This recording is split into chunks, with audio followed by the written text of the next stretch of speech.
sisi ndio wao tukapanda lifts.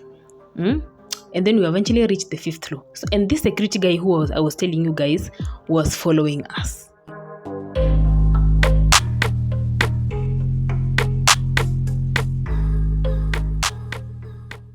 Hi beautiful people, I hope you are doing fine. I hope you are doing fantastic, because I hear I am doing great. So I just sat down and thought about a story that happened to me like long time ago, 4, 5, 6 years ago, and I was just laughing about it because it's something that happened back then and nobody knows about what really happened on that specific day. It's just me alone, and like I think 2 of my friends know about what really happened. So before we start on that narration, I want to ask you guys if you have ever been in a situation whereby you are going through something and you cannot call somebody to help you because it's a very bad situation. Somebody just decided to spoil your day and now you have to deal with that thing yourself. So now this is my story. Yeah. So when I was done with high school, I joined college, like university, pretty early when other people had not joined. So I was so young. Like the results came in December, and in January I was already in school. Like the next year, January, I was already in university. So I had not been bought a phone when I was in high school. So when I finished, my mom got me a small smartphone. So I was all over social media trying to find my primary school friends, my high school friends. So I bumped into someone. Yeah, I bumped into someone who we used to school with in primary school. He was a guy. So, trying to catch up nini, and apparently he came home in our hometown. So we were to meet. Yes, we were to meet with this guy, catch up nini. So I told him this specific day that, let me go finish classes, and then after I'm done classes, we are gonna meet. So I go to school, I finish my classes, and apparently that day the weather was like very bad. It was a very bad weather day. So now I am here. I tell him now, because this weather is not good, let me just go home. So he insists that we meet. So there was this mall in town that was under construction. They were just done with the ground floor. So they were covering up the other floors. It was a 5-floor. It was a 5-floor mall. So he tells me that let's go to tujikinge hapo mvua ikiisha, and then we can see what to do. So me, I was there. I was very excited, having to meet people. So I decided to go meet this person.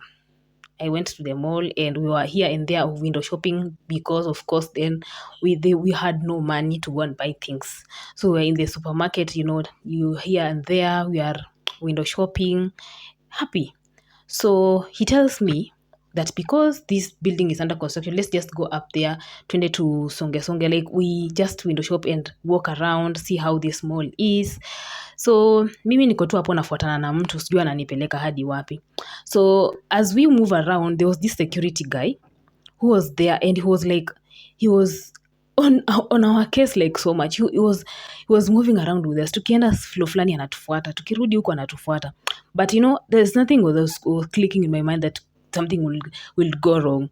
So we decided to go to the 5th floor, and on that 5th floor there was a gym that was under construction. Haikuwa imemalizwa. So we're going to check it up and then see what this thing is all about. So sisi ndio wao tukapanda lifts. And then we eventually reached the 5th floor. So, and this security guy I was telling you guys was following us. So he also got on the lift and followed us to the 5th floor. So we then reached 5th floor. Kwa hiyo harakati tu ya kuangalia vitu, this security guy anatufanya nini? Anatupata huko. And then he starts telling us, this floor is prohibited for people to come and take pictures here and do this and this and this. So he was talking too much. I don't know why he was doing that. So me, I was here like, I am not taking pictures. Actually, you have come here to see how this building looks like. He was like, no, I've seen what you guys have been doing. So I asked him, what have we been doing? We have not been doing anything, because it was like 3 or 5 minutes of us reaching that floor. So he tells us, Ati, I've seen you guys kissing. Like seriously.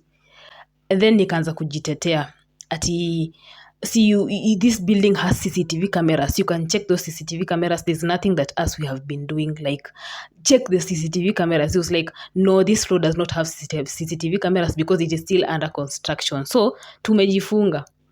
So this guy starts threatening us, oh, nenda report kwa security, I'm going to report you, this thing that you are doing is not okay, it is not right. So me, I'm here like, what have I done? Mind you, I am like 2019 years. 2019 years then, and it is around 6 p.m. mvua inanyesha and I've not gone home. So in my mind I'm like, wow, what is my mother going to tell me? Nikiangalia kwa simu, she's calling me to ask me where I am. So niko hapo nakata. So I was so worried. I'm in a situation. This guy has started calling people. This security guy has started calling people and trying to tell him what we are doing. Apparently we are not doing that. So I was so tensed.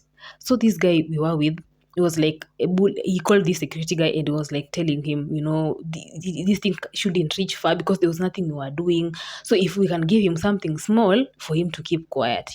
So apparently tulihonga huyo mtu, pesa yetu ilienda hivyo, for something that we did not do. So I told myself, until right now, I'm so scared of going with somebody to a place that is enclosed, I don't know who is following me. So I just don't like that. This guy really traumatized me that specific day. Alikuwa anaongea vitu mingi. So I was there wondering what is wrong with this person. Eventually, he just released us and he was like, next time nisiwapate mkifanya hivyo nini. So he was there just talking a lot of things. So I think this guy was just hungry and he was fine. He was just looking for a way for him to get something from us. And when eventually he got it, he stopped following us again. So mimi nikatoka tu hapo and went home and I formulated some stories of where I was, and till to date nobody knows this story. Even my mom, I think if you watch this video, she'll be shocked because I'm not that kind of person. So that is what happened to me. And I don't know if you guys have experiences about like situations like this. Have you ever gotten yourself in a position whereby huwezi jitetea? And I couldn't call my mom. Angeniuliza nilikuwa nafanya nini na mtu kwa supermarket. Unaona? So I did not call anybody. So I went the next day and told my friends. They really laughed at me because me I was nilikuwa kichwa ngumu. I was hardcore. Vitu kama hizo mia zinipatangi. So I just wondered what really happened. So this guy, I didn't even talk to him after that and I didn't care where he went to. Like, nilikuwa naona we've met the first time and this is happening to us, so you just brought bad luck to me. So me, I just left him there. Nikamwachanisha tu hapo. So guys, if you have the same experiences, I would really like to know what you guys have experienced and let's all laugh about it together. Because right now, if I look back at that situation, I laugh at it loud because what was that even? I cannot even remember the face of that security guard. But if I find him, I will not do anything because it's past me right now. So yeah, that is what I experienced, and I just thought it was nice. It was just a good story for us, to think about it and laugh about it. And that was it. I was, I wanted to niwachangamche kidogo on this channel of mine. So if you have watched until this point and you loved the video, kindly leave a like for me, like the video, and then comment your stories down below, give other suggestions, let's us engage in the comment section box. I will really appreciate. So that has been it for this video. Until